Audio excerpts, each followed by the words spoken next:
Buenas tardes.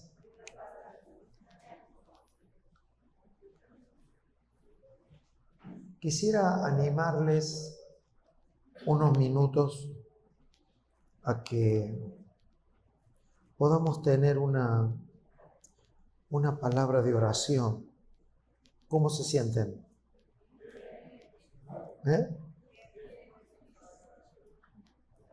Póngase de pie un minutito. Ya vamos a estar sentados. Yo sé que nosotros de manera individual lo hacemos, pero creo que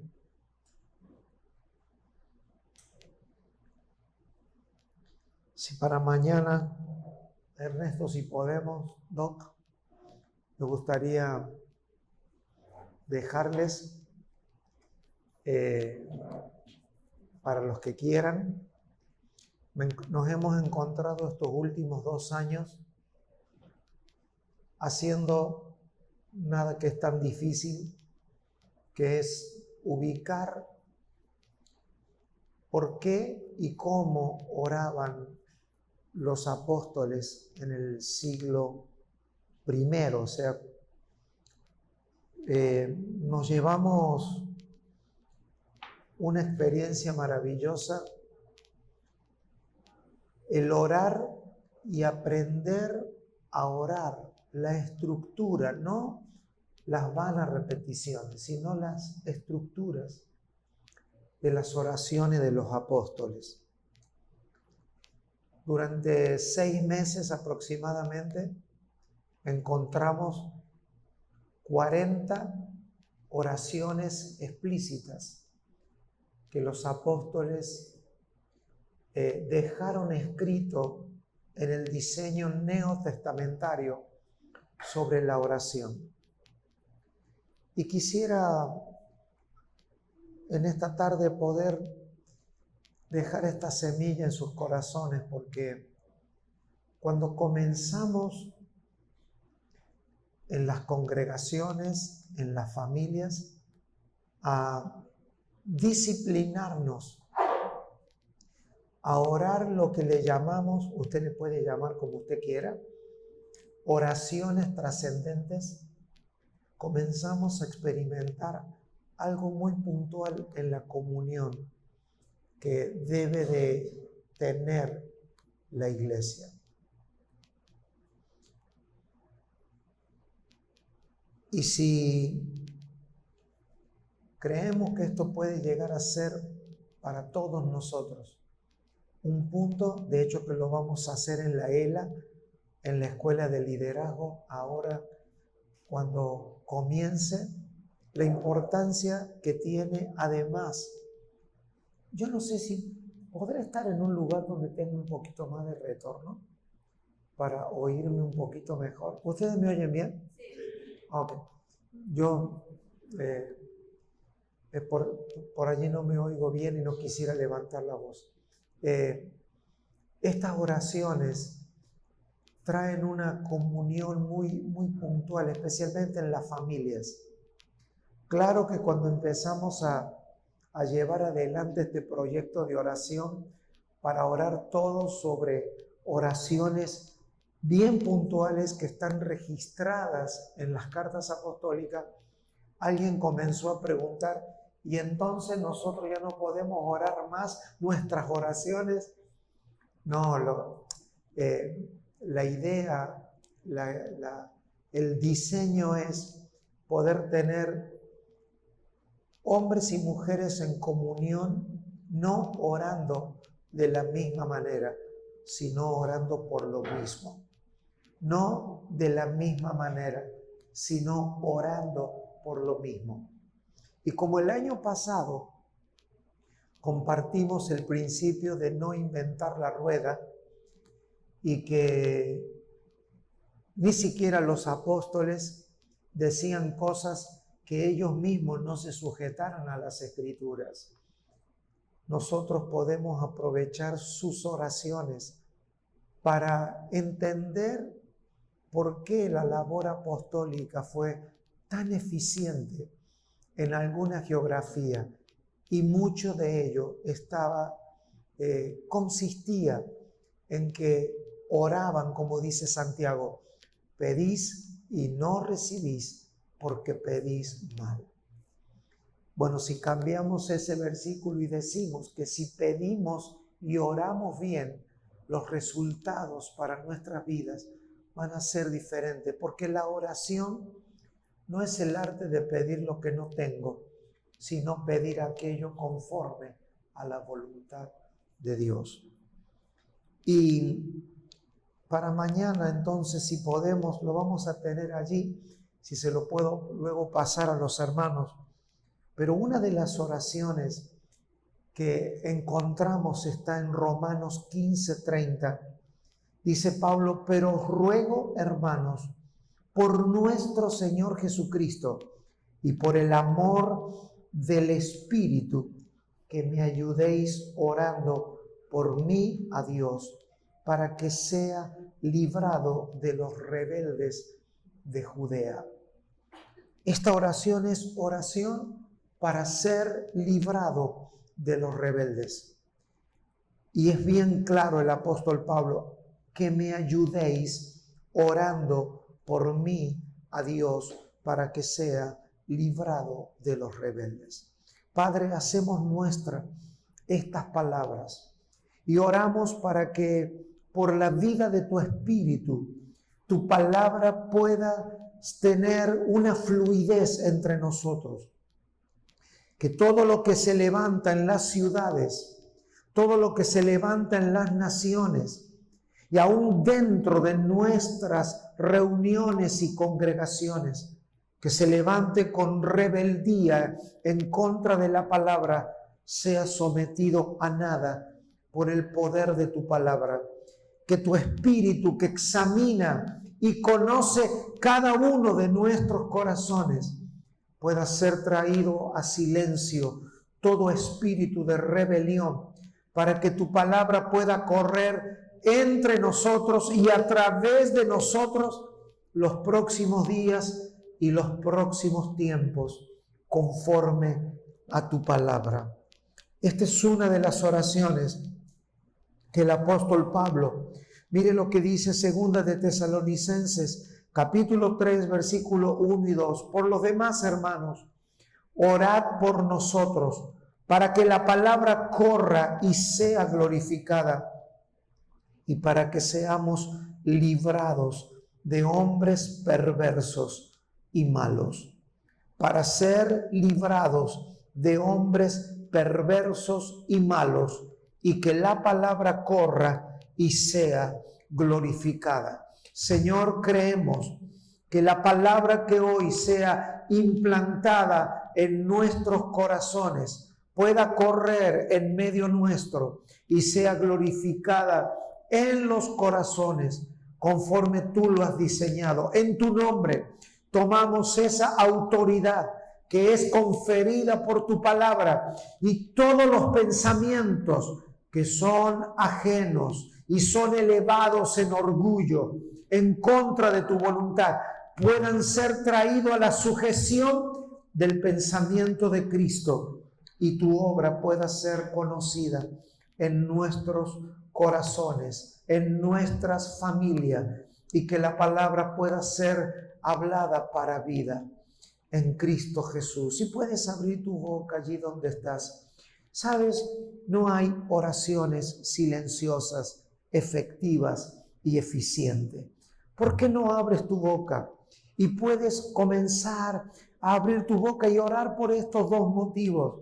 Que Dios libre la vida de los creyentes de corazones rebeldes, de personas, de hombres y de mujeres que se levantan con maldad en contra de la palabra, para que la palabra no sea glorificada, sino que pueda encontrar gloria esta palabra entre nosotros. Les animo a que abran su boca, que la persona que está a tu lado, que la persona que se sentó hoy en la mesa donde tú estás, pueda saber que está sentado al lado de alguien que ora al Señor. Recuerda que la oración tiene que tener el sonido, la confesión, la profesión, para que la palabra pueda correr en medio nuestro. Asegúrate de que la persona que se sentó hoy y se ha sentado a tu lado, se ha ubicado en un buen lugar. Que el estar a tu lado significa de que tú tienes una palabra que fluye para bendición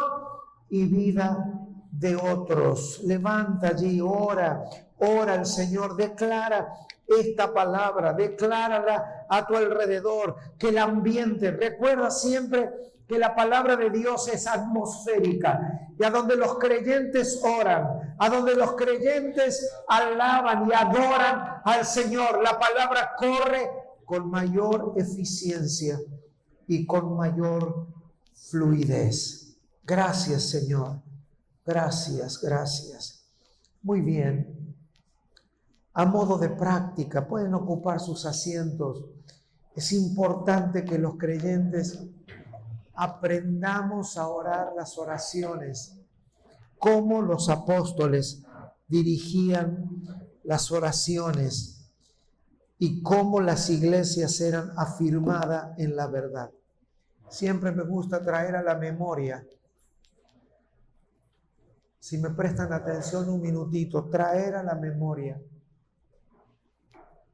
cuando en Hechos capítulo 6 dice que conforme crecía el número de los discípulos, conforme crecía el número, cuando hay crecimientos numéricos que también son los que Dios les da a la iglesia, Dios sí quiere que crezcamos en números, sí quiere, Dios sí quiere, pero tenemos que estar advertidos que cuando se crece en números, dice que hubo murmuración. Hubo murmuración porque dice que las viudas de los hebreos y de los gentiles comenzaron a discutir entre ellas, porque algunas eran desatendidas. Y dice que fueron con la queja a donde estaban los apóstoles. Y me gusta mucho decir esto. Estas mujeres se fueron a quejar y los apóstoles atendieron la queja. Es importante. No se enojaron, no le dijeron vuelvan a sus casas, sino que atendieron la queja. Sí la atendieron. Y dice que como corresponde, porque para eso estamos, para servir, y mientras que la gente se quejaba, los apóstoles respondieron con una estrategia. Dijeron lo que muchos de ustedes ya saben: busquen entre ustedes hombres llenos del Espíritu, llenos de sabiduría, llenos del temor de Dios. Y así fue como resolvieron el asunto de las quejas de las mujeres. Pero ellos dijeron algo: no es justo que nosotros dejemos la oración y la palabra. Qué interesante. ¿Por qué? Porque estas mujeres no se quejaron porque no había, se quejaron porque no se repartía justamente. Lo que da a entender ese pasaje es que la oración y la asistencia de la palabra de los apóstoles en medio de tanta crisis hizo que no faltara entre ellos que repartir. Y quiero dejarles este pensamiento para que cuidemos nuestra vida permanentemente de que nada nos distraiga de la oración. Si nosotros dejamos, número uno, orar. Allí no dice la palabra y la oración, dice la oración y la palabra. La vida de oración no es gente saliendo de la casa con 4 o 5 palabras dichas: Señor, ayúdame en este día, y ahí me doy vuelta a la gorra y salgo corriendo y hacer la vida. La oración basada en los diseños de Dios y la palabra de Dios hacen que los recursos que Dios quiere dar no falten en nuestra vida. Como lo dijimos esta mañana, los espirituales, los psicológicos, pensamientos en tiempos de locura como lo que estamos viviendo. Que Dios añada sanidad a los enfermos y salud a los que están sanos. A mí me gusta hablar más de la salud de Dios.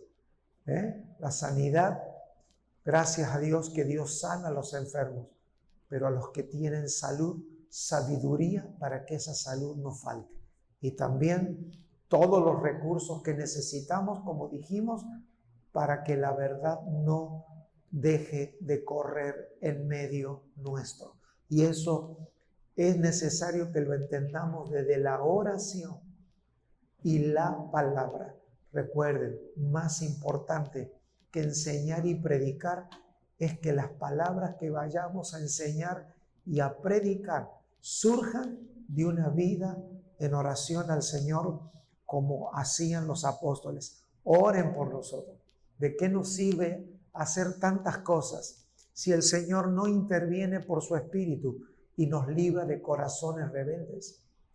Corazones que se oponen. Al apóstol Pablo había una comitiva de personas que a donde quiera que Pablo iba a predicar, allí estaban molestando con doctrinas y con enseñanzas que no tenían nada que ver con la verdad. Pablo que decía a los hermanos, oren para que Dios nos libre de los rebeldes, de los que se meten a donde la palabra de verdad está siendo predicada y trastornan y dañan aquello que está siendo sembrado con el sacrificio, no solamente de Cristo en la cruz, sino también con todo el sacrificio que significa predicar el Evangelio.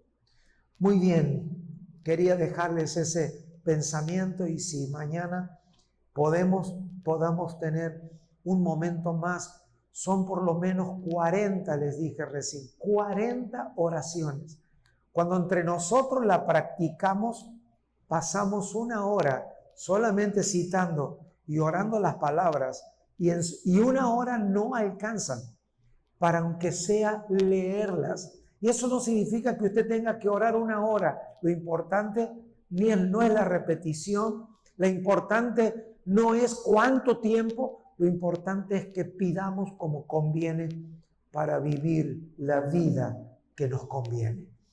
Lo dijimos creo que ayer al empezar. Muchas veces tenemos que tener una profunda honestidad entre nosotros. Hay cosas que nosotros pedimos que nunca nos van a ser concedidas porque no están hechas conforme al diseño de Dios.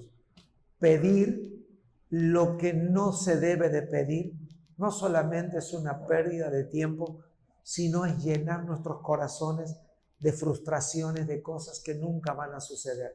Pero la palabra sí nos ha dejado ejemplo. Les animo a identificar estas oraciones en las Escrituras, especialmente las oraciones apostólicas, son trascendentes y nos ponen a orar de forma correcta. Les puedo asegurar que sí funciona si lo hacemos con entendimiento. Muchas gracias por su entusiasmo. Gracias. Yo ya sabía que se iban a entusiasmar. Anoche, a los que estuvieron, quiero tomar ese pensamiento, les compartí antes de irnos algo que yo creo que es muy importante y lo quiero tocar hoy, que creo que por lo menos yo estoy un poco más descansado que anoche. Y es lo difícil que es encontrar generacionalmente personas que puedan discutir en el mejor sentido de la palabra aquellas verdades que como generación necesitamos discutir para que el evangelio entre nosotros sea más exacto y sea más perfecto y pueda tener más pureza. Por favor, perfección, pureza y exactitud. Porque en la medida que nosotros creamos más puro, en la medida que creamos más perfecto, En la medida que creamos más exacto, eso va a producir en nosotros un resultado de la vida de Cristo mucho más contundente.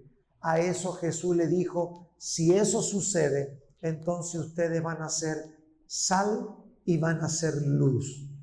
Algo que tiene la sal es que un poquito pega mucho. Tiene un alto nivel de gobierno. La sal tiene un alto nivel de gobierno y de penetración. Ahora, la sal si pierde su sabor. Podríamos decir el día de hoy, si el evangelio pierde exactitud, rápidamente se desintegra. Tiene un principio inteligente el evangelio. Cuando alguien lo toma sin el debido respeto, si alguien lo toma sin la debida herramienta, si el evangelio es asumido con superficialidad, inmediatamente la verdad que porta el evangelio se cierra a nuestro entendimiento. Présteme hoy que la Biblia de anoche está por allí, o esa está media grande para hacer lo que quiero hacer. Una Biblia, ahí está, por favor. Mire, hace unas semanas atrás, un joven empezó a pedirme todas las reuniones. Yo necesito hablar con usted. Yo necesito hablar con usted. Yo necesito que me diga, que me enseñe cómo yo puedo leer la Biblia, para que cuando yo los oigo a algunos predicar, yo me pregunto, ¿de dónde saca eso? Yo que leí tantas veces la Biblia y nunca lo vi. El joven estuvo tantas veces diciéndome, y un día le dije, te voy a entregar 2 horas y vamos a hablar acerca del libro. Entonces nos reunimos y se sentó entusiasmado en una mesa, nos sentamos a tomar un café y me dijo, como usted no me atendió tan rápido, yo busqué a otra persona de la iglesia para que me dijera qué podía hacer para entender mejor la Biblia. Y le dije, ya sé lo que te dijo. Ya sé, te recomendó unos libros. Sí, me dijo. Y te recomendó leer la Biblia unos cuantos versículos por día, ¿no es cierto? Sí, sí, sí, y ya empecé a hacerlo. Le dije, cometiste el error que cometen casi todas las personas. Miren, amados, algo que podemos dar como ejemplo. Este libro, a diferencia de otros libros, tiene algo que trasciende las hojas y es inspiración. Este libro fue inspirado por Dios. La mayoría de sus hojas, no puedo decir todas porque este libro se llama Biblia. Dentro de la Biblia está la palabra de Dios, pero también en este libro están las palabras de hombres que no son de Dios, y hasta en este libro están escritas palabras hasta que el diablo ha dicho. Es interesante, ¿no? Si yo le digo a usted, en este libro habla el diablo, usted se va a enojar conmigo. Pero usted sabe que este libro también tiene las palabras que dijo Satanás. Entonces es interesante porque este libro, independientemente de quienes hablan en las Escrituras, tiene una inspiración dada por Dios. Y tiene un principio inteligente. Si a este libro no se acerca una persona con un corazón que ame a Dios y que quiera que este libro, además de ser hojas, pueda tener un sonido a nuestro espíritu, por más que usted se acerque con un diccionario en griego, hebreo, comentario, lo cual yo le recomiendo que lo haga, pero primeramente la herramienta hermenéutica número 1 para que este libro no se cierre, sino que quede abierto en el espíritu, es un corazón que ame al Señor y que quiera oír a Dios antes de saber lo que el libro dice. Si un corazón se acerca a este libro solo para información, el libro hace esto. Y por más que lo abras todos los días, y lo leamos todos los días. Y aun cuando algunas personas los he visto que lo abren en el Salmo 91, porque eso más que Biblia es bibliolatría. No, yo duermo con mi Biblia en mi mesita de luz. Ay, Dios mío. Yo he escuchado cada cosa acerca de la Biblia. La Biblia no tiene que ver con eso. La Biblia tiene que ver con un espíritu, con una hermenéutica espiritual que nos ubique con un corazón que ame al Señor. Es en ese sentido que ha costado muchísimo encontrar generaciones que se detengan a profundizar sobre la obra de Cristo en la cruz. La obra de Cristo. No estoy diciendo que falta predicaciones. No estoy diciendo que falta libros acerca de la obra. Estoy hablando de un entendimiento generacional, a donde en una congregación se pueda encontrar personas a donde pudiésemos crear un pacto de convivir hasta saber todo acerca de la obra del Señor, sin que ninguna de nuestras situaciones personales interfieran con ese entendimiento. Amados, desde el año 100 después de Cristo hasta el año 1600 después de Cristo, ¿cuántos años hay del 1100 al 1600? 1500 años. Durante 1500 años solo 7 oportunidades históricas hubo a donde se discutió a fondo poder conocer en qué consistía, cuáles eran los beneficios basados en las cartas apostólicas de la obra de Cristo en la cruz. Pero ¿saben una cosa? Solo una de las 7 formas de pensar la salvación en Cristo duró 1100 años. ¿Cuánto? 1100 años.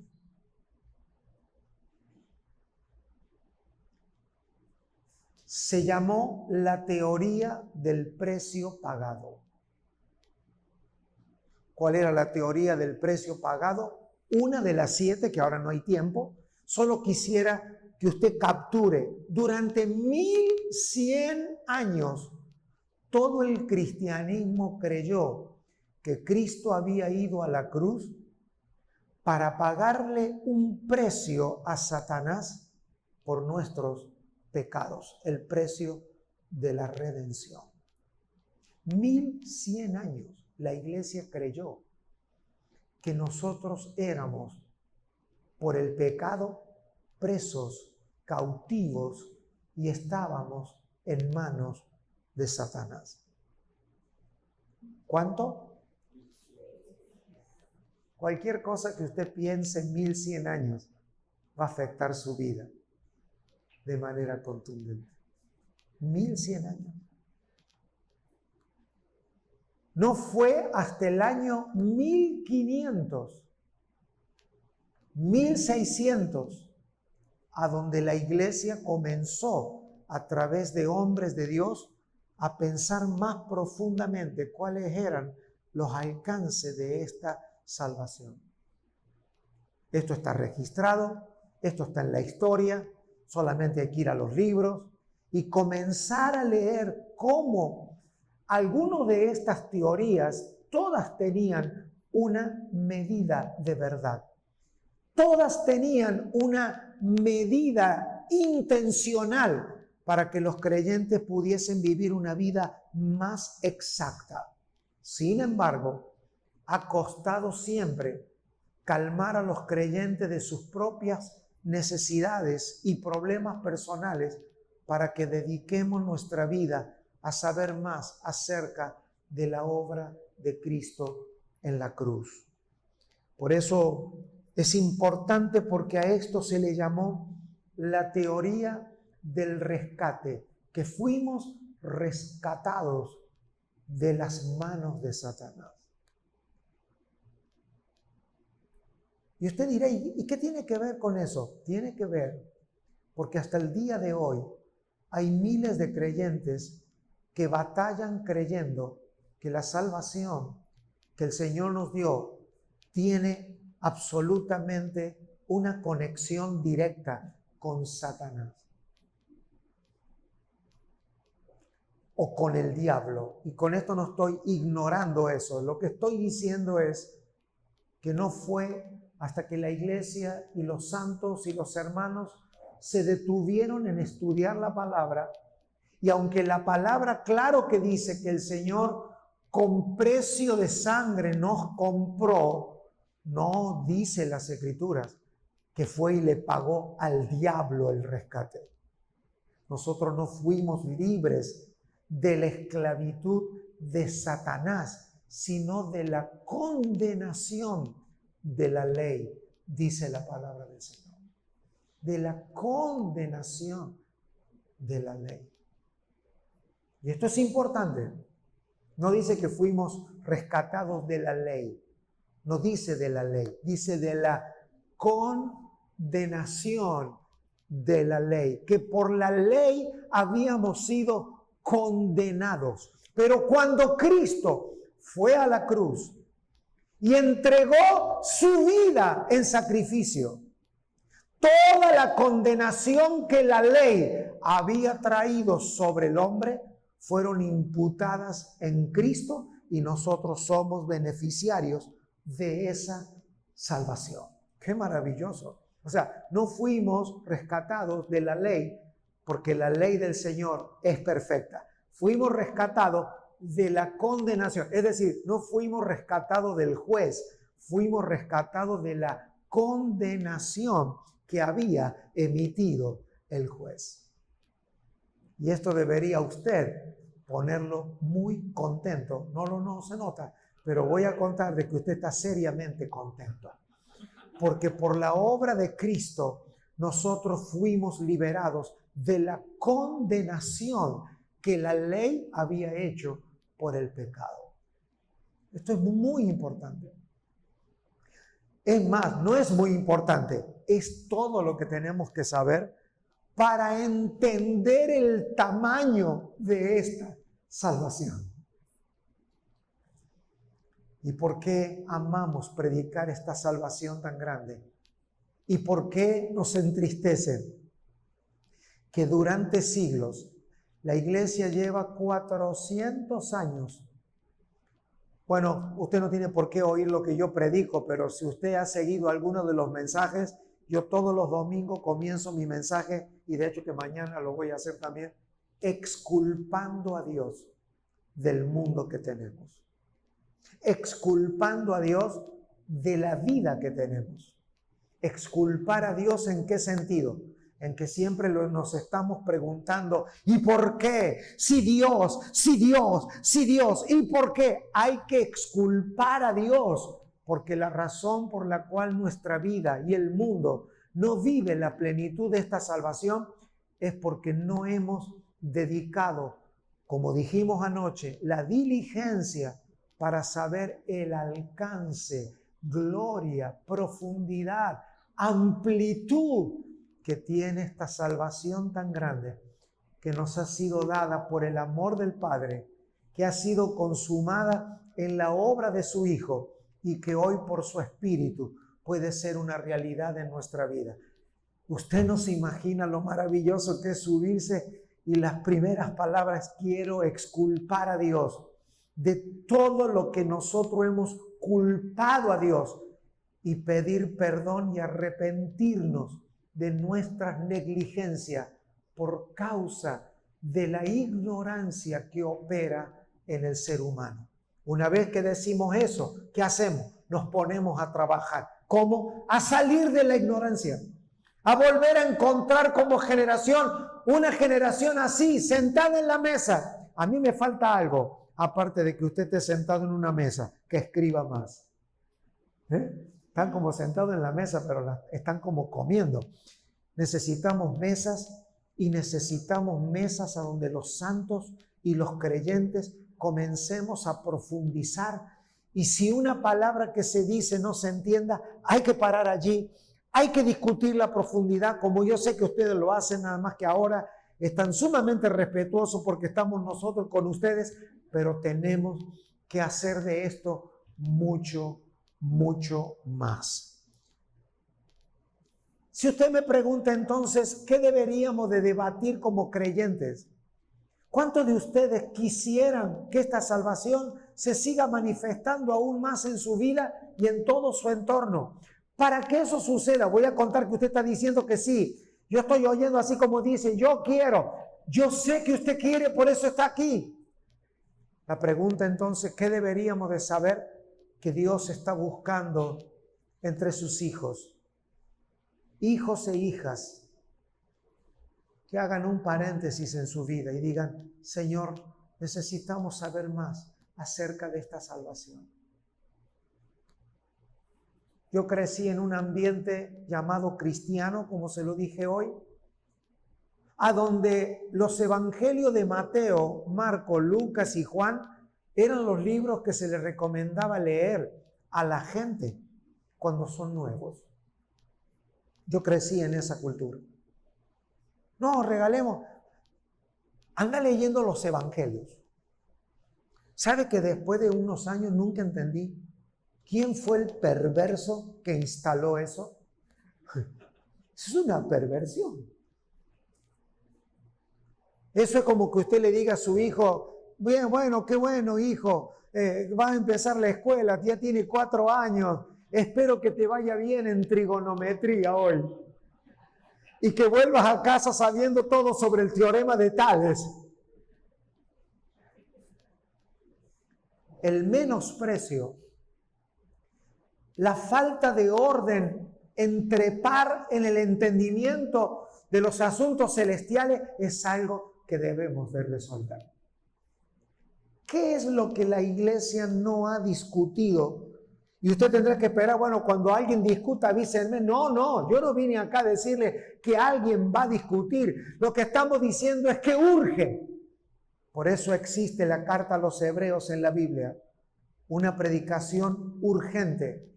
Un hombre que va a gritar un mensaje de urgencia a una iglesia, a creyentes que no se pueden perder, que no tienen que quedarse enmoheciendo el evangelio con olor a naftalina. ¿Cuántos saben lo que es la naftalina? Levanten la mano los que saben. Eso es lo que le pone. No, si usted no levanta la mano es porque es joven. Si usted levanta la mano es porque tiene unos años. La naftalina eran unas pelotitas así que se ponían en la ropa para que no les agarre olor y humedad en el invierno cuando se guardaba. Pero ustedes como no tienen invierno acá, por eso no tienen naftalina. Con mi mamá cuando éramos chicos y llegaba el verano, había que juntar toda la ropa de invierno, los suéteres, y envolverle en naftalina. Pero al otro año, Dios mío, el olor a viejo que salía de allí. Cuando los creyentes comienzan a oler a naftalina, es porque hay un pensamiento que ha quedado viejo y caduco y hay que renovarlo en el Señor. Vamos a leer qué es lo que nos ocupa en este tiempo en la palabra. Lo dijimos, nos ocupa un mayor conocimiento de la obra de Cristo en relación a nuestra conciencia. ¿Me ayuda con esa palabra? Conciencia. Muy bien. Vamos a leer 1 Timoteo. Yo voy a necesitar que algunos de ustedes me acompañen y me ayuden en la lectura, en la palabra. ¿Cuántos me pueden ayudar? ¿Cuántos me pueden ayudar con Biblia? No me diga sí, después no me deje solo. Dentro de un ratito les voy a pedir, por favor, que nos ayuden. Vamos a leer 1 Timoteo.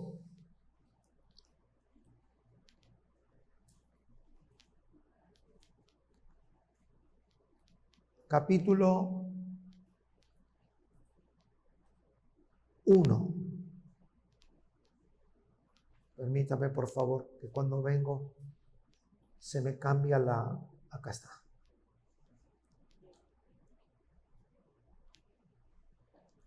capítulo 1, versículo 12, aunque parece largo la lectura, pero es clave entender el contexto. Dice Pablo: doy gracias al que me fortaleció, a Cristo Jesús nuestro Señor, porque me tuvo por fiel, poniéndome en el ministerio, habiendo yo sido antes blasfemo. Por favor, siga el orden. Pablo va a hablar de su currículum. ¿Quién era Pablo? Él mismo dice blasfemo,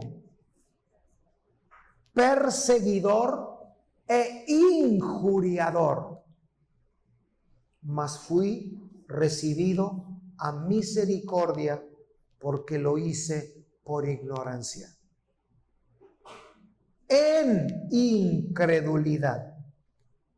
Pero la gracia de nuestro Señor fue más abundante con la fe y el amor que es en Cristo Jesús. Mire, cada frase de esto podríamos quedarnos una semana. Qué maravilloso. Solamente oír. Hoy, esta tarde, estaba refrescando este pasaje.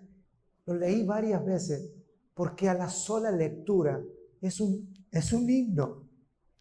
La ternura del corazón de Dios para con el apóstol Pablo. Palabra fiel y digna de ser recibida por todos. ¿Cuál es la palabra digna de ser recibida por todos? La que acaba de decir, que siendo él un injuriador, un blasfemo, es decir, si había un pecado por hacer, yo lo inauguraba. Pero la gracia del Señor. Palabra fiel y digna de ser recibida por todos.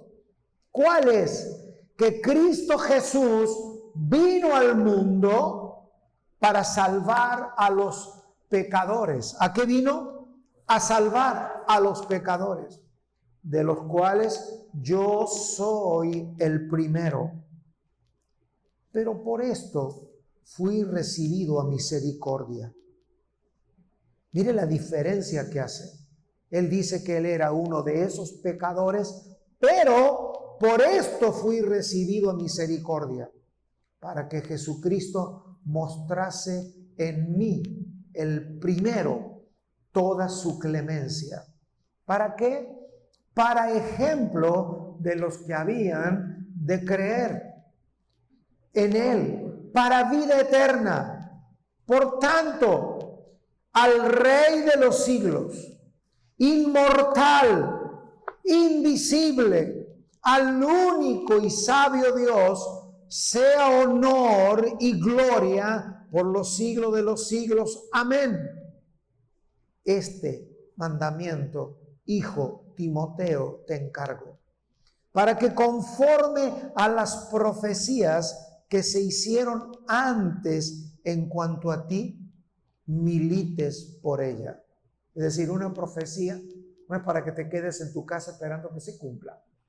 Tienes que militarlas. Tienes que ser, ¿qué? Militante. ¿Y qué es un militante? ¿Quién es alguien que milita? Alguien disciplinado. Alguien que tiene un orden estratégico en su vida. Ya Pablo va a repetir muchas veces en su carta con esto. Ya le había dicho a Timoteo que se comportara como atleta, que se comportara como soldado y que se comportara como un agricultor. 3 actividades que van a tener que siempre estar contando con ¿qué? Con disciplina, con diligencia y permanente entrenamiento. Se te fue dada profecía, sí, pero la vas a tener que militar.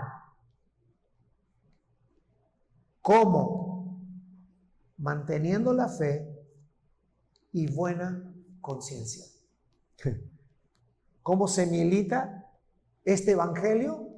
Manteniendo la fe y la buena conciencia, desechando la cual naufragaron en cuanto a la fe algunos, de los cuales son Himeneo y Alejandro, a quienes entregué a Satanás para que aprendan a no blasfemar. Allí aparece el entendimiento apostólico de lo que significa la buena conciencia en la vida de los creyentes. Pablo dice a Timoteo, sirve y mantente en la fe, en la buena conciencia.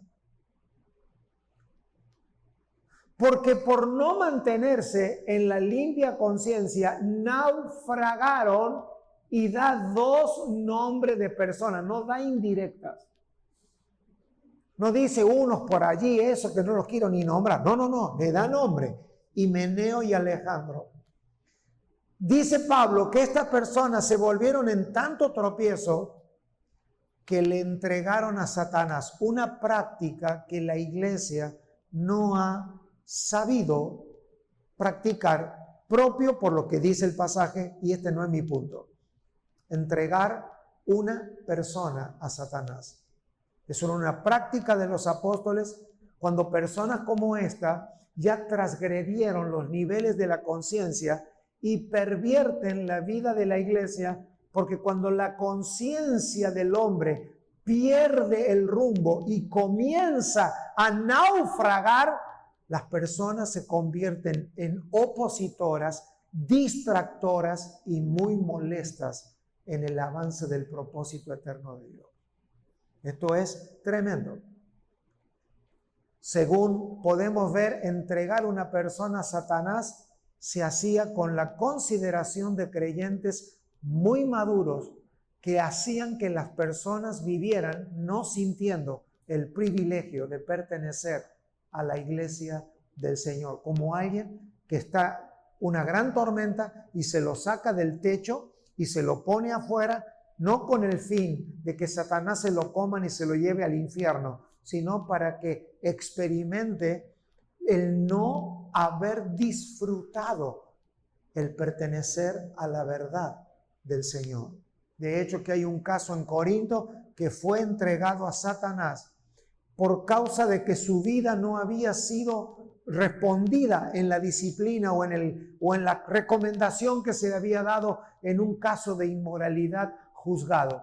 Sin embargo, según Corintios relata que la persona reconsideró su vida, y cuando le preguntaron a Pablo, ¿qué hacemos? Él dijo, si ustedes ven que esa persona ya ha reconsiderado, que sea vuelto a ser insertado a la vida del cuerpo. Una práctica de la iglesia en tiempos muy complejos en los que se vivía, a donde no se podía estar perdiendo tiempo con personas cuya conciencia se han desenfrenado a no blasfemar, que aprendan a no blasfemar.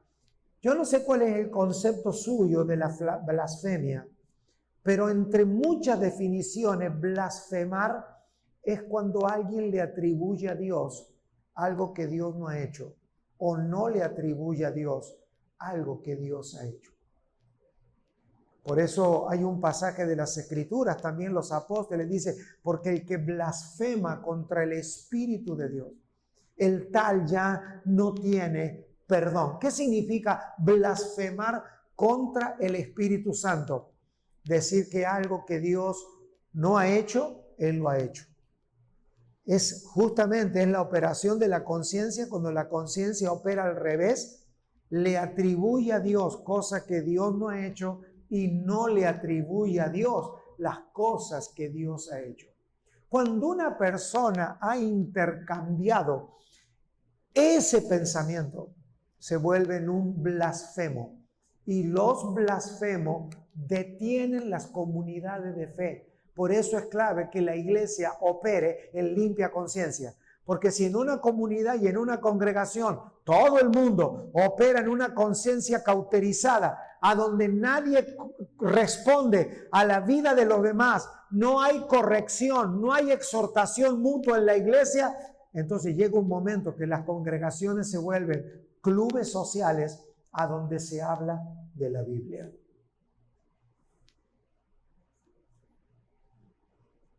Clubes sociales a donde hay un predicador que les enseña clases bíblicas. Pero los creyentes no crecen, los creyentes no maduran. Es más, nunca son entregados a traer a otros al Evangelio. Sus vidas no son urbanas, el Evangelio no funciona en sus hogares, no funciona con sus vecinos, pasan 40 años viviendo en una vecindad a donde nadie les dice ni les pregunta, ¿cómo es que tú puedes vivir esta vida? ¿Cómo? Nada de todo eso sucede porque las comunidades de fe se vuelven lugares a donde los creyentes, por sus conciencias entenebrecidas y endurecidas, quedan absolutamente propias diciendo qué está bien y qué está mal. El Evangelio se vuelve algo subjetivo. El Evangelio es lo que yo quiero, voy cuando puedo, soy solidario. Y cuando eso sucede en círculos de creyentes, lo único que queda allí es esperar que se empiecen a morir todos y todo comienza a ser, como dijo un amigo mío, las congregaciones se convierten en un bus al mediodía, lleno de gente, pero siempre de gente diferente. Y esto no se trata de que la iglesia sea la rotación de gente en las iglesias, sino que haya una operación de la limpia conciencia entre los creyentes, a donde la vida de Cristo sea revelada y sea expresada a través de los santos. Quiero hacer un paréntesis aquí, y esto es muy importante, porque aunque entre hoy y mañana vamos a poder ahondar un poco más, pero ya mañana querer hablar más eficiente y efectivamente hasta donde podemos, mis hermanos, porque esto nos supera todo, pero es el Espíritu de Dios revelando esto a los corazones. En las Escrituras no existe tal cosa como un pastor corriendo detrás de los creyentes a corregirlos cuando no están haciendo algo conforme a la voluntad de Dios.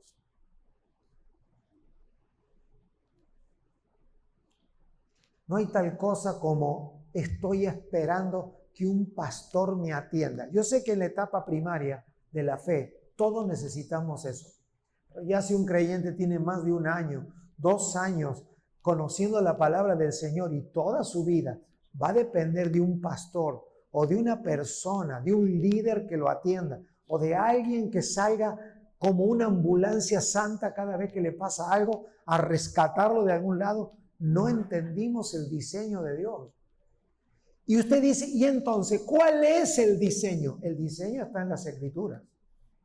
El modelo pastoral o de cómo los creyentes crecen entre sí es la exhortación mutua. Es la corrección entre los hermanos. Hablo de los hermanos maduros, no para que alguien tome señorío sobre otro, sino con personas de la fe que viven en comunidad y se exhortan mutuamente. Yo a veces cuando un padre viene y me dice, ¿puedo hablar con alguno de los pastores, con usted? Porque no sabe las cosas que hace y hablan de los hijos y hablan de la familia. A ver, cónyuges. ¿Quién sabe mejor de lo que pasa en su casa que usted? ¿Quién sabe? Viene y me dice, ¿usted podría estar orando por mi esposo? No sé.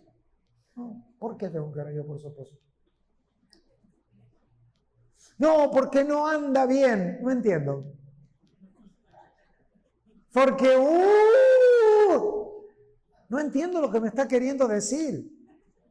Nadie mejor que una esposa y un esposo para corregir, para exhortar en amor, porque el cuerpo, ¿sabe usted que cuando los huesos comienzan a doler, se llama la confesión del cuerpo? ¿Sabía usted? Ahora no lo busque, resista a googlearlo. Cuando los huesos se confiesan. Por eso, gracias a Dios que el Señor nos dio el dolor. El dolor es un regalo del Señor. El dolor es un sistema de protección de vida maravilloso. Si Dios no nos hubiese capacitado con la capacidad del dolor, usted sabe que usted se quemaría cuando prenda el fuego, usted saldría al mediodía y se cocinaría en el sol y no se daría cuenta. Dios nos dio un sistema de dolor, de protección, Y cuando el dolor comienza a actuar en el ser humano, actúa como un sistema de confesión. Yo a los 12 años tuve fiebre reumática infantil. Yo estuve 3 meses en una cama sin poder mover una articulación de mi cuerpo. El Señor hizo un milagro y el Señor me sanó, me levantó de esa enfermedad. Es tremenda porque esa enfermedad comienza un día doliéndote un dedo, al otro día te duele la rodilla, al otro día te duelen los músculos, al otro dice que es una enfermedad que duele los huesos y come el corazón. Es una enfermedad autoinmune y hace muchísimo daño, y cuando es infantil, mucho más todavía.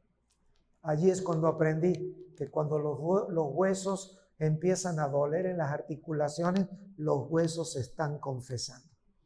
Y la manera en que esta limpia conciencia opera en los creyentes es que cuando los creyentes caminan en la verdad que es en Cristo, no van a decirle al pastor lo que tienen que hacer los demás. En amor dice, fíjese cómo dice las Escrituras y dígame si no lo dice así: oraos los unos por los otros. ¿Cómo dice? Los unos por los otros. Perdonad vuestras ofensas los unos con los otros. No es vaya a pedirle al pastor, no, unos con otros. Ahora, yo no estoy trayendo, por favor, doctor, no estoy trayendo un modelo pastoral. Lo que estoy diciendo en el Señor es que si nosotros no operamos en limpia conciencia, nuestra vida se vuelve náufraga en la fe. Y empezamos a sentir que a nuestro alrededor tenemos ojos para ver todo lo que no funciona, pero perdemos el poder de la corrección. En una familia a donde hay 2 o 3 creyentes, ¿dónde se cree usted que Dios quiere que esa persona se pastoree? En su casa. Pero en la casa tiene que haber alguien operando en limpia conciencia. ¿Sabe por qué? Porque todos somos padres buenos para hijos ajenos. ¿O no? Me encanta verlos reír. Les voy a hacer varios chistes entonces. ¿No se ha dado cuenta usted que todos somos buenos padres para hijos ajenos? Si ese fuera mi hijo. Si ese fuera mi hijo. Hasta que Dios te da uno. Y ahí dice, ahora entiendo, ¿verdad? Así nos pasa. ¿Cómo trabaja la limpia conciencia? La limpia conciencia generalmente trabaja con personas acercadas a ti, que viven cerca de ti y que usted sabe que usted en su corazón no tiene una doble vara y una doble vida.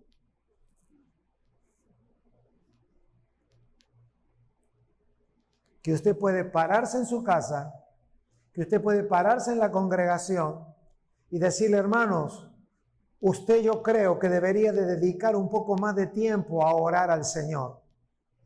Y que no se van a parar de atrás y te van a acusar y te van a decir, sí, ¿y tú oras?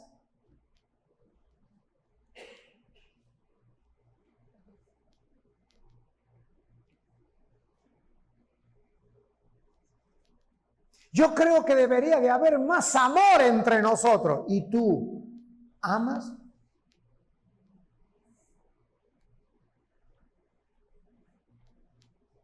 Porque no tendría que haber manipulación en la congregación. ¿Y tú manipulas? Así como trabaja y así como opera. Ahora, es probable, dice Pablo, y acá estoy conectando, no se va a creer que me fui de la lectura. Pablo dice, yo fui blasfemo. Yo fui injuriador. Pero la gracia del Señor hizo algo en mí. Que cuando alguien me quiere apuntar por algo que yo hice, yo no lo hice, porque ya no soy yo, ya no vivo yo. Yo encontré el mecanismo celestial para que en mi vida no exista un testimonio. Yo tiemblo. Yo temblaba, mejor dicho, porque ahora ya no lo practico a eso, ni quiero que se practique en muchos lugares. Quiero dar mi testimonio de lo que yo era ¿Sabe qué? Yo le voy a decir una cosa, ya a nadie le importa tu testimonio.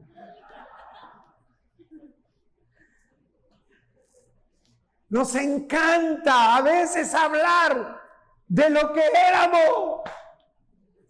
¿De dónde me sacó el Señor? Yo le voy a decir dónde lo sacó el Señor a usted. Del cementerio lo sacó. Y en los cementerios no hay testimonio, hay cucarachas y gusanos. Pero nos encantaba. Pero no estoy diciendo, no estoy criticando a la iglesia, estoy diciendo por qué no hemos encontrado una generación que se siente en mesas espirituales a discutir, hermano, ¿por qué entre nosotros no tenemos una iglesia autogestionada, autopastoreada, autoexhortada, autocorregida, autosanada, que los hermanos que practican los dones, que es lo que decía Pablo? Ah, pero viene un predicador que no conozco. Dice 2 palabras. ¡Ay, sí! ¿Por qué alguien que no conozco tiene más injerencia sobre mi vida que alguien que yo conozco? Se lo voy a decir por qué. Porque nuestra conciencia opera en un conocimiento humano que ensucia nuestra capacidad de fe. Por eso le dijo Pablo a Timoteo, mantente en la fe.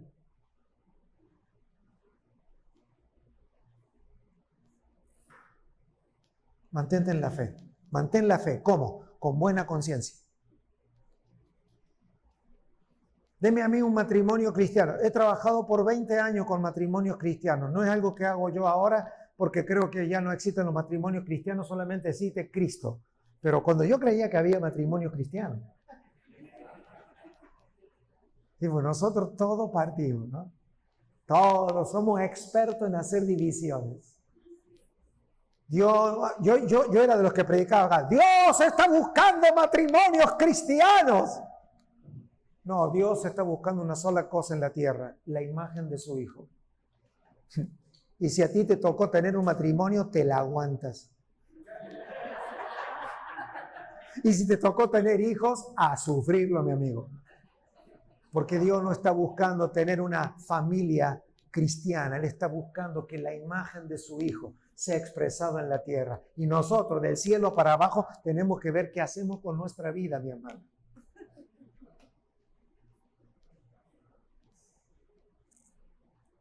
Todas frases que tenemos nosotros. Frases que tenemos que destruir, pero no porque se dicen, sino porque hay una verdad. El futuro de la iglesia está en los jóvenes. ¿Quién se le ocurrió decir esa barbaridad? Son todas diabolicadas dichas desde los púlpitos. ¿Sí? Si eso suena mal en mexicano, diabolicadas. Y además, ¡amén! ¡Sí! Mire, yo creo que algunos aplausos que hemos dado lo tendríamos que haber cambiado por sillazos. En vez de aplausos, sillazos al predicador. Pues hemos dicho frases perversas. ¿De qué le sirve a usted tener 1000 jóvenes en una congregación cuando tienes unos padres que no le mueves la cabeza? Si los padres son los que gestionan la facilidad para los hijos. No hay futuro en los jóvenes si no hay padres, si no hay abuelo. Amado, amada, por más que tengas 80, 90 años, si todavía tienes las patentes puestas, tienes que cambiar. Me produce mucho dolor en la iglesia cuando un abuelo me dice que su nieto le ha enseñado a usar el control remoto. Me da mucha angustia. Un abuelo que está feliz porque su nieto sabe mucho es un abuelo que ya colgó el cerebro. ¡Ay, usted no sabe, mi nieto! ¿Cómo sabe de computadora? A mí ya no me importa el nieto. Un abuelo, una abuela asombrada de su nieto es alguien que ha enmohecido su capacidad pensante. ¿Sabe por qué un nieto le enseña a una abuela, a un abuelo a usar los controles remotos? Y el celular. ¿Han visto los chicos? No, así no. No, así no. No, así no. ¿Sabe por qué? Porque cuando el celular apareció, los abuelos se resistieron a conocer. Y si yo me resisto a migrar, a no migrar en la tecnología, entonces aparecen los nietos, aparecen los hijos, y no es normal, mi hermana, que un hijo sepa más que un padre.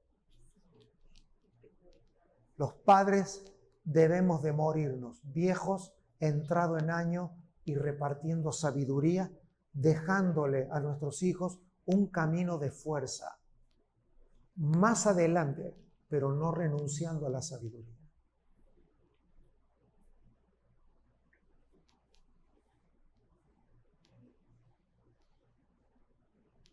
Mantente la fe. Usted se cree, hermanos, porque un creyente, no voy a hablar de los creyentes que se van de otra iglesia, porque sí, estoy hablando, porque a veces decimos, no, es que yo necesito un cambio en mi vida. Pero si a los cambios no le ponemos nombres, nos volvemos náufragos. ¿Sabe lo que es un náufrago? Alguien que anda por todos lados, pero no sabe dónde está. Fíjese que hoy me puse a estudiar causas del naufragio, no para usarla en este mensaje, solo para entender yo, ni se la voy a decir. Encontré por lo menos 20 causas por las cuales un barco va a naufragar. Y algunos están buenísimos para 20 puntos para un mensaje. Hágalo. Búsquelo, que yo no lo voy a hacer porque no tengo tiempo. Naufragio. Uno de ellos me llamó mucho la atención porque hace unos años atrás yo prediqué sobre esto, pero muchos barcos naufragan por sabotaje interno. Y esa palabra sabotaje me llamó la atención porque hace 12 o 13 años atrás, en un congreso había muchas personas, dije estas palabras: la iglesia generalmente implosiona, generacionalmente, no en Dios. En Dios la iglesia está perfecta, en lo celestial la iglesia es maravillosa y yo quiero vivir esa iglesia en lo celestial. Cuando bajas a la tierra y empezamos a ver nuestra vida, parece que fuésemos muchas cosas, pero no parecida a la iglesia. Y muchas veces eso pasa por sabotaje. ¿Y sabe a dónde está el elemento de sabotaje número 1 de la fe? No saber cómo la sangre de Cristo limpia nuestras conciencias. ¿Cómo las lava? De tal manera que si alguien... Y ahí es donde tiene sentido la palabra diablo, que significa acusador. El diablo, más que ser un petizo, un chiquito con pijama rojo, no sé cómo le llaman ustedes a la gente vaquita. ¿Cómo le llaman? ¿A los bajos? Chaparro. El chaparro con pijama rojo. Diablo significa sistema que te acusa. Nosotros vivimos 7/24 ante un sistema acusador. El que acusa a los hermanos. La pregunta es, Pablo dice, porque Cristo Jesús, no dice Jesucristo, los apóstoles usaban muy bien la diferencia entre Jesucristo y Cristo Jesús. Cristo Jesús vino, el Mesías vino para perdonar a los pecadores. Listo. Todos mis pecados han sido perdonados. Pero, en mi caso, dice Pablo, me convirtió en un ejemplo para otros. ¿Cómo? Te lo está diciendo. ¿Un ejemplo en qué? No de una persona salva, sino como un asesino. Alguien que hizo todo absolutamente anti Dios. Luego el Señor lo convirtió en un apóstol y aunque tú podrías acusarlo a Pablo de todo lo que hizo, él siguió predicando el evangelio. ¿Por qué? Porque los acusadores pierden poder y valor cuando el condenado ha sido absolutamente sacado de todas sus acusaciones. Y a eso se lo conoce como la palabra de justicia. Y si el Señor permite que el doctor y toda su familia y esta congregación me invite a estar otra vez, ¿sabe dónde vamos a continuar? Sobre la obra justificadora de Cristo, en el corazón de las personas, no en la doctrina, cómo esto se hace una realidad en nuestra vida. Y no porque yo la sé, es porque estoy orando para que quiero saber y como a mí Dios me contesta, Dios no le queda otra con mis oraciones. O me contesta o me consuela, pero nunca se puede quedar callado. Dios no puede quedar sin una acción hacia la oración. Cuando yo oro, o Dios me responde o me consuela si no me lo da. Pero lo que no puede es quedarse en silencio, porque Dios sí oye a aquellos que hablan y oran la palabra de verdad. Yo pido al Señor que me sane. Si no me sana, me tiene que consolar. Pero no así, no, que le voy a pedir 8 veces. No. Si nosotros oramos, el Señor tiene que oír.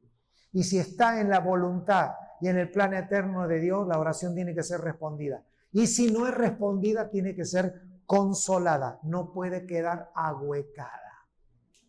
Sí, eso es una fe que hay que desarrollar en el Señor.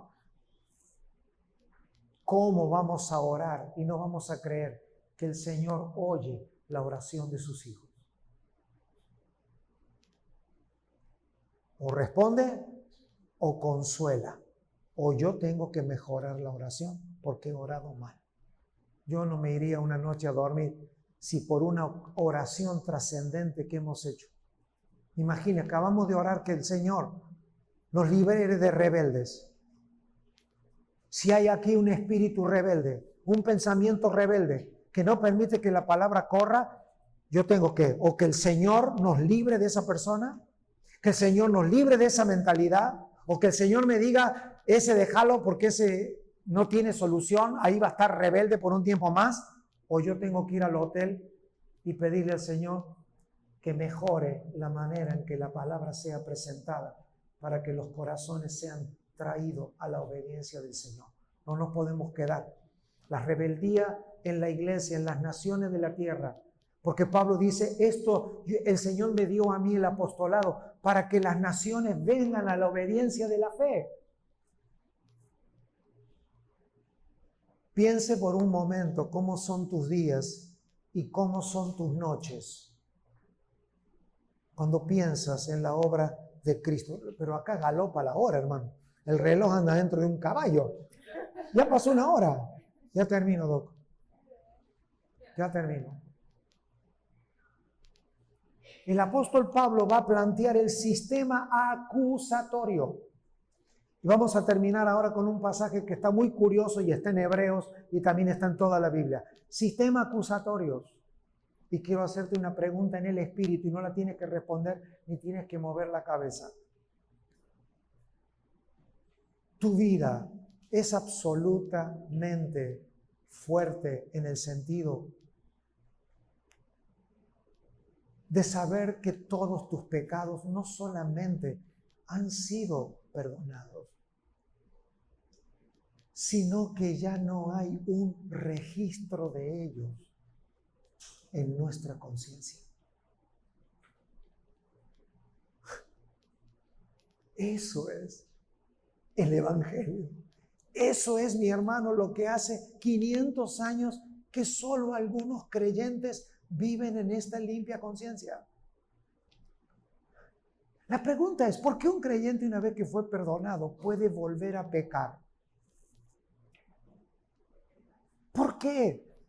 ¿Por qué un creyente puede repetir procesos de pecados en su vida, afectando su crecimiento, su madurez y la expresión de la vida de Cristo? ¿Por qué un iracundo puede volver a airarse? ¿Por qué alguien puede volver a maldecir? ¿Por qué un creyente que ha sido liberado de un montón de práctica de pecados puede verse permanentemente confrontando los mismos círculos? Ese es el tema que nos ocupa en la obra de Cristo.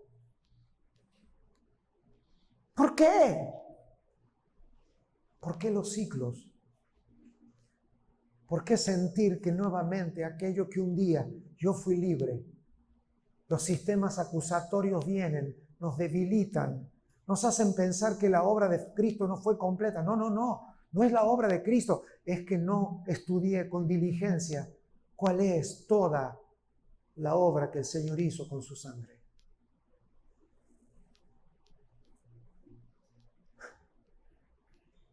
Esto es maravilloso, amados. Esto es como para que nos quedemos un rato más. poder terminar la idea. Dentro del contexto de esto es que se escribe la carta a los hebreos. En la carta a los hebreos, ¿se acuerda que uno de los viajes era de lo terrenal a lo celestial? ¿Cuántos se acuerdan? Que creo que fue el primero y el único que se habló aquí. Diga conmigo, de lo terrenal a lo celestial. Cuando el escritor a los hebreos comienza a relatar de esta obra de Cristo que limpia la conciencia, escuche bien, de bien que está hablando, en Hebreos dice, porque así le fue dicho a Moisés, asegúrate de hacerlo conforme al modelo celestial que se te mostró en la montaña.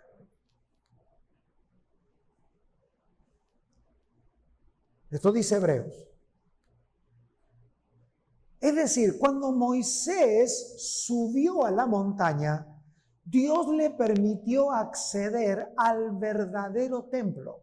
Hay un templo que inclusive a ese templo ya lo habían nombrado los salmistas.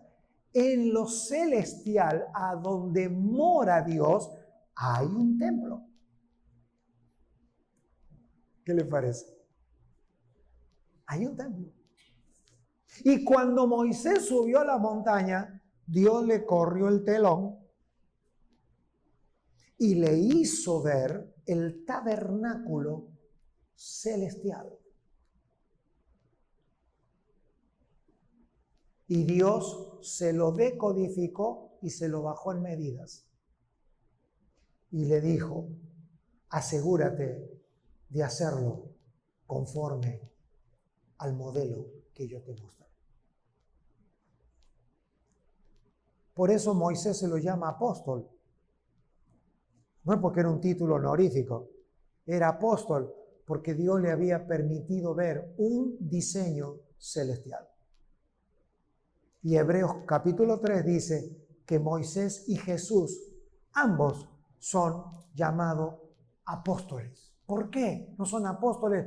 Porque le dieron un grado de honor en la iglesia, porque Dios les permitió acceder a cómo se ve y a cómo funciona el modelo celestial. Dígalo conmigo, modelo celestial. Y en ese modelo celestial hay una dinámica celestial que usted la puede ver en toda la Biblia. Zacarías se le abrió el cielo. Ellos vieron que hay una realidad espiritual que tiene movimientos. Ahora, cuando el hombre pecó, el hombre no solamente pecó él mismo. ¿Se acuerdan del hijo pródigo? ¿Qué fue lo que dijo? ¿Qué dijo el hijo pródigo cuando volvió en sí? Padre, he pecado contra el cielo y contra ti. El pecado tiene dos dimensiones. ¿Cuántas? Los pecados del hombre quedan registrados en el cielo y quedan registrados en la tierra. Y esto es muy importante. Para eso podríamos entender a la perfección Job, el libro de Job. Ahí hay mucha riqueza en el libro de Job, en estas dos dimensiones. Cómo Job era un hombre que vivía en justicia en la tierra. Sin embargo, entendemos que la acusación vino de alguien que dijo, tócale algo que tengan en la tierra y vas a ver qué poquito que le va a durar su justicia. Ya para el capítulo número 2, Job estaba más perdido que Adán en el día de la madre.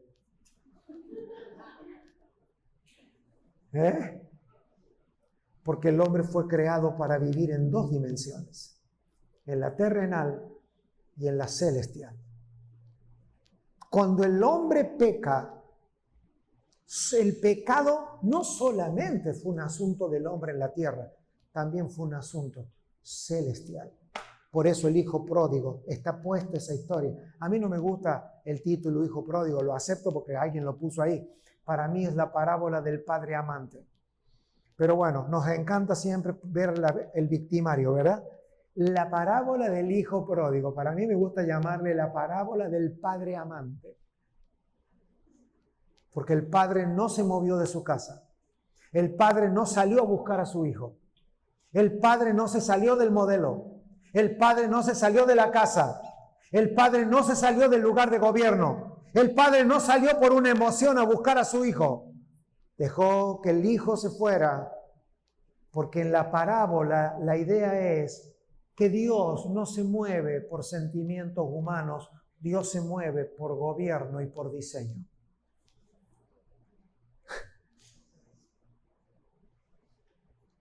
¿Cuántos de nosotros no hubiéramos salido a buscar al hijo, no? Y no digo que no lo haga si le pasa, estoy hablando de un diseño espiritual. Estoy hablando de un diseño espiritual, de una zona de gobierno.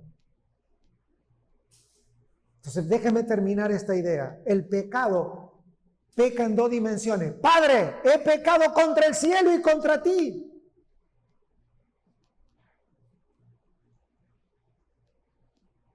Y es lo que va a hacer Moisés. Moisés va a hacer un tabernáculo a donde Dios va a resolver con el hombre el pecado en la tierra. Todos los sacrificios que se hacían en el Antiguo Testamento eran sacrificios que resolvían al hombre en su pecado en la tierra, pero no estaba resuelto el pecado del hombre ante los ojos de Dios.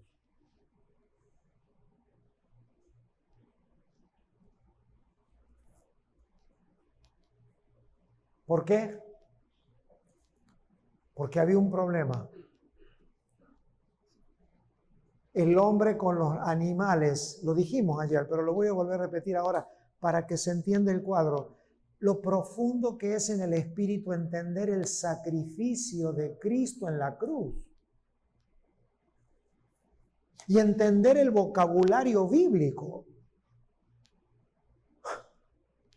¿De por qué la carta a los hebreos dice, pero hermanos, se caducó el templo de Moisés porque ahora hubo un sacrificio que resuelve los dos lugares a donde el pecado del hombre llegó?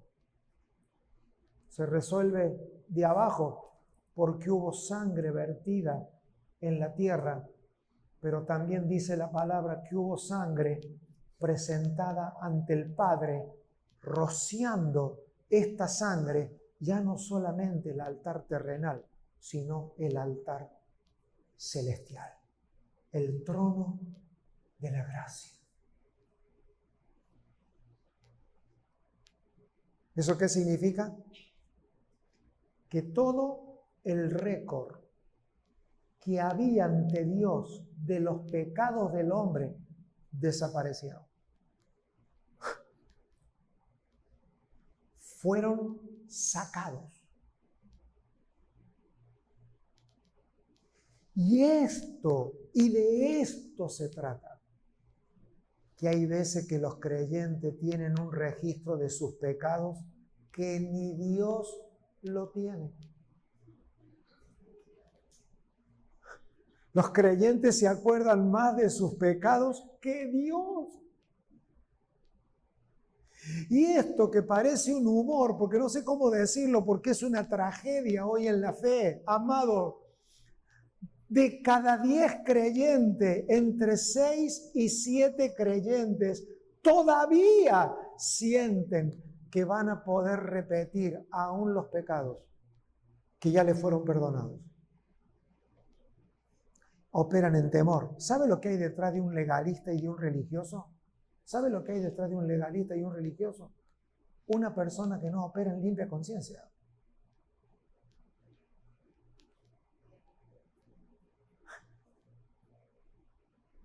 No opera en limpia conciencia. ¿Sabe usted lo que es la idolatría? La idolatría es operar en una conciencia que no se limpia. Y yo sé por el Espíritu que vamos a ser una generación que vamos a poder por la palabra tener un avance en la fe, que no se ha tenido por siglos en la iglesia. Y esto no va a suceder en un instante, pero sí va a suceder rápido en la medida que Dios encuentre hijos e hijas. Que en vez de decir, me voy a tomar un fin de semana para descansar del trabajo, tomar el matrimonio y decir, querido, querida, podemos irnos 5 horas a un restaurante y en vez de estar hablando, como decimos en Argentina, espero no decir una mala palabra, dejar de estar hablando cachilo. No significa mala palabra. Bueno, ¿sabe qué significa la nada misma? Preguntarle a tu cónyuge, tu conciencia con el Señor está bien, está limpia.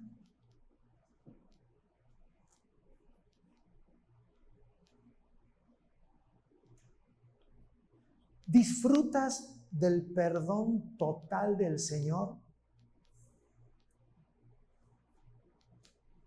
Porque la paz de Dios no es un saludo que te va a venir. Me vino. La paz es el arduo trabajo de llevar nuestra conciencia permanentemente al trono de la gracia y asegurarnos, hermanos, que Dios no solamente perdonó nuestros pecados, sino que nosotros tenemos que romper la lista, el registro, el récord.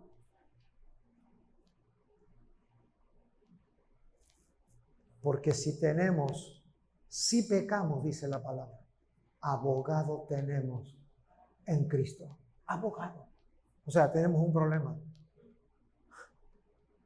Menos mal que con Dios tenemos todo el negocio, ¿no? Está todo en familia. Dios es el Padre, el Hijo es el que me salva, el Hijo es el abogado, el Espíritu es el que me consuela. Tenemos una familia hermosa. La pregunta es, ¿la estamos disfrutando?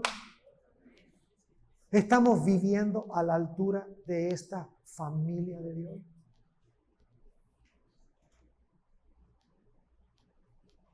Mire, termino. Capítulo 11. ¿Cuántos se acuerdan qué dice Hebreos 11? ¿Qué dice Hebreos 11? ¿Ve el problema que tenemos, hermano? Que nos acordamos de Hebreos 11 y no nos acordamos de los demás capítulos. Es un problema eso, pero usted se ríe, pero es para llorar. ¿Cómo puede ser que los predicadores hayamos predicado Hebreos 11 sin entender el 10 y el 9 y el 8 y el 7 y el 6?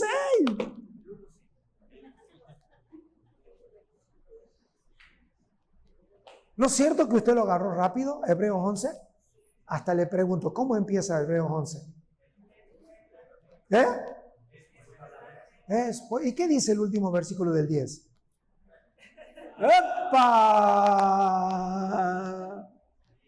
Amados, el humor es cosa seria. Ríase para no llorar. Pero es trágico. Nos parecemos a Jack el Destripador. Hemos destripado las Escrituras. No usted no estoy hablando de hace 5 siglos atrás, así que usted haga como que no vino el que hace 5 siglos atrás no lo hizo. Pero hermanos, no es para que nos sintamos culposos, es para que nos sintamos responsables de nuestra fe. El escritor viene trabajando, ¿no? Viene trabajando todo hebreo, así como un obrero. Como trabajaron hoy aquí los obreros que están trabajando bajo el solazo de Puerto Vallarta. Nosotros aparecemos 20 siglos después, es pues la fe, la certeza de lo que... Nos llega a agarrar a nosotros, el autor a los hebreos, nos pega una orada que nos deja todos fritos, porque él ha construido durante toda la carta para llegar a decir lo que va a decir en Hebreos 11. Y lo que yo disfruto es que después que da toda la lista de Hebreos 11, ¿sabe qué viene? Hebreos 12. Póngame, por favor, Hebreos 12:1. Después que da la lista, yo no sé a quién se le ocurrió decir que en Hebreos 11 están los héroes de la fe. ¿Cuánto han oído usted hablar de los héroes de la fe? Levanten la mano. el salón de la fe. Horror. No es lo que está queriendo decir el escritor a los hebreos. ¿Qué dice Hebreos 12:1 multimedia si están vivos todavía? Y si no, resucítalo y sal fuera. Hebreos 12. Por tanto, nosotros también teniendo en derredor nuestro grande nube de testigos, son los 11. Los testigos son los que están atrás en Hebreos 11. Teniendo al derredor nuestro grande nube de testigos, despojémonos de todo. ¿De todo qué? Peso y del pecado que nos asedia y corramos con paciencia la carrera que tenemos por delante. No te dejes agobiar por todos los que están en el 11. ¿Qué dice ahora? Siga, multimedia, por favor, que cuesta que llegue el versículo. Puesto los ojos en Jesús, no en Abraham, no en Moisés, no en Rahab, que son buenísimos. No me quiero llevar mal con Sansón cuando vaya al cielo. Si hay un tipo con el que no me quiero llevar mal es con Sansón, pero perdónenme, aquel en la tierra no tiene ni idea de lo que yo estoy hablando. El escritor viene diciendo cómo se ha construido este camino de la fe. Pero dice, señores, ustedes no tienen que poner los ojos en ninguno de ellos. Sáquenle el número, sáquenle el capítulo. Nosotros somos de los que ponemos los ojos en Jesús. ¿Por qué? Porque es el que empezó y terminó la fe, autor. Y consumador. Significa que tengo que terminar porque se paró el pastor. Autor y consumador de nuestra fe. Mañana quiero hablar de lo que quería hablar ahora. No, en serio. Sí, porque ya cuando se para, después viene y pega. Levante su mano allí donde está, porque lo que está sucediendo en este tiempo no es solo con usted ni conmigo, es con esta generación. Hay un entendimiento de la obra del Señor. Mire, por favor, hermano, ¿me puedes poner Hebreos 11, donde dice por la fe Abel? Por la fe Abel, el primero de los héroes. Por la fe Abel ofreció a Dios más excelente sacrificio que Caín, por lo cual alcanzó testimonio de que era, siga por favor, justo. ¿Se acuerdan de la palabra de justicia? Justo, dando a Dios testimonio de sus ofrendas, y muerto aún habla por ella. La Biblia también habla de la sangre de Abel que clama desde la tierra. ¿Por qué la sangre? ¿Qué está queriendo decir el escritor a los hebreos? Mañana lo vamos a ver, porque de esto habla mucho. Las escrituras, todas las escrituras hablan de esto. Mañana vénganse con Biblias para que podamos transitar las escrituras. Diga conmigo, limpia conciencia. Porque lo de limpia conciencia no naufraga en la vida. Y naufragar en la fe no es solo, no tengo ganas de leer la Biblia, es naufragar en todos los órdenes de la vida. Naufragar en los negocios, naufragar en la familia, naufragar de lugar a otro a donde vivir, ser personas que nunca se pueden estabilizar en la fe, nunca ser fuertes. Todo eso no sucede ni porque usted sea mala ni buena persona, es por el bajo entendimiento que hemos tenido y heredado. Amados, cuando yo fui niño, eso fue ayer. Cuando yo era niño, nos enseñaban algunas cosas que ni en la Biblia estaban. Para nosotros eran Biblia. Mire, en la congregación que el Señor nos ha permitido formar en Córdoba, y ahora queremos edificar la iglesia porque es una congregación que está llena de salvajes, de eso hay que hacerle una iglesia al Señor, se congrega la sobrina de quien fuera mi maestra de escuela dominical. Con eso yo me desquito. Ya es una hermana mayor, pero su tía fue mi maestra de escuela dominical. Y uno de los músicos de la iglesia es el hijo de la hermana. Su papá es el hermano de la hermana que me venían a buscar a mí cuando yo tenía 7 años en el auto para llevarme a la escuelita dominical. A ese también lo tengo, de venganza. Ya son hombres con familia. Y sí, los tengo. Ahí me vengo. Y yo le reclamaba a Beatriz, cuando después de los años que era mi maestra, se comenzó a congregar en la iglesia, y le dije, ¿por qué me enseñaste que el arca de Noé eran 4 maderas que flotaban con unos pedazos de, ¿cómo le llaman ustedes? Las palalas, ¿cómo es? Eso que... ¡Palapa! Cuando el arca de Noé debió haber sido una nave intergaláctica. Yo quiero que me muestren el video del arca de Noé. Y no era como me lo enseñaron a mí. La inteligencia prediluviana debió haber sido algo que el ser humano no ha vuelto ni ha podido volver, ni siquiera a pensar de lo que debe haber sido el arca de Noé. Pero ahí nos ponían unas vacas que ni leche daban. Y usted dirá, ¿es humor? Sí, el humor es cosa seria, mi hermano. Porque esas imágenes afectan en diminutivo algo que Dios ha reservado en su inmensidad.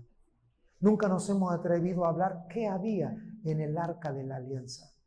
¿Cuáles eran los niveles de poder que se movían en esas cosas? Y no para hacer teoría ni teorizar, sino para exaltar y volvernos con más diligencia, no buscar información, sino poder entender, porque nada de eso se compara al poder que hay en la obra de Cristo en la cruz y que están disponibles para hoy.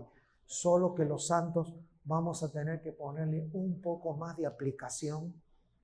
Y si para ser médico, mi hermano, hay que estudiarse más de 70 materias en Argentina, y que después que te tragaste 70 materias llegás a una clínica y sos médico nuevo. Yo los médicos nuevos nadie se quiere atender. La gente, yo quiero atenderme con ese viejito, ¿no? El más viejito, es médico nuevo y se pasó la vida estudiando. Es que así son. Así tenemos que enfrentar el Evangelio, con la profesionalidad de saber que se le ha evadido creyendo que el Evangelio son 4 gritos, 3 canciones, 2 reuniones a la semana, y si no voy no importa, porque no pude, ¿vio, pastor? No pude el domingo, usted sabe, ando con tantas cosas en la cabeza. Y tenemos una demanda de grado 10 y una entrega de -5. Tenemos que volver a nuestro culto racional. El Evangelio debe de volver a ser la tarea más compleja a la que un ser humano tiene que entender. Ustedes me lo han oído decir y lo voy a decir una vez más. Ser cristiano te va a llevar más complejidad que ser astronauta. Encontrar a un creyente con sabiduría de Dios va a ser como ser amigo de un astronauta. ¿Usted tiene un astronauta amigo? ¿Cuántos de ustedes tienen un astronauta amigo? Vio que son una especie difícil de encontrar. Así deberían de ser los obreros del Señor. Difícil de encontrar, no porque la sabiduría la han obtenido en la NASA, sino que esa sabiduría la hemos reclamado en la obra de Cristo en la cruz. Cristo, poder y sabiduría de Dios. El Evangelio tiene que volver a ser la carrera y la profesión de mayor entrega y costo que debe haber en la tierra. Gracias, mis amados. Paz a ustedes.